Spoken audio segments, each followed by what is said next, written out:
ଆହୁରି ପ୍ରାଞ୍ଜଳ ଭାବରେ ବୁଝେଇଦବ।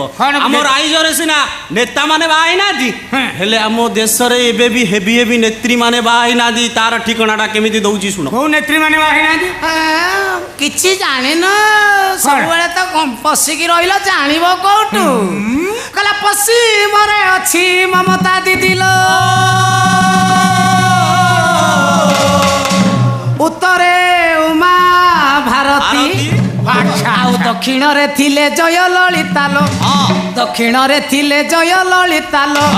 ଅନେଇଛି ମାୟାବତୀ ସବାଜନେ, ଅନେଇଛି ମାୟାବତୀ, ଅନେଇଛି ମାୟାବତୀ ସବାଜନେ, ଅନେଇଛି ମାୟାବତୀ। ହେଇପାରିବନି, ହେଇପାରିବନି। ଇରେ ତୁ ତ ଇଏକୁ ସିଏ ତ ଇଏ, ତମର କେମିତି ବାହା ହବ, କେମିତି ଛୁଆ ହବ କେମିତି? ଏଠି ସାଜନ ଏ ଖାଲି ଘନ ଘନ ମୂଳକୁ ପଳେଇ ଆସୁଛନ୍ତି କଣ? ଖରାପ ପାଇଁ ମୁଣ୍ଡ ଖରାପ ହେଇଗଲାଣି। ମୋ କଥାଟା ଶୁଣ ମଉସା, ତମେ ଯଦି ଆମ ଘର ଭଡା ଗୋଟେ ଦେଇଦବ ତାହେଲେ ଦେଖିବ ଆମ ପ୍ରଚାର କାର୍ଯ୍ୟକ୍ରମ ଆମେ କେମିତି ଆରମ୍ଭ କରିବୁ।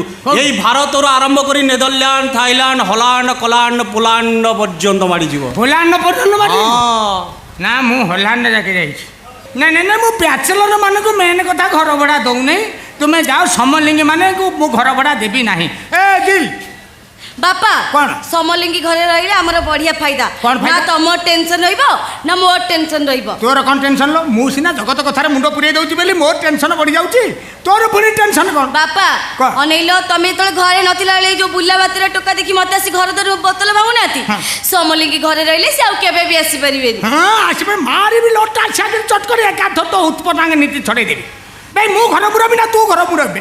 ମୁଁ କହୁଛି ମାନେ ସମଲିଙ୍ଗୀ ମାନଙ୍କୁ ଘର ଭଡ଼ା ଦେଇପାରିବି ନାହିଁ। ଚାଲ କଲା ହାତ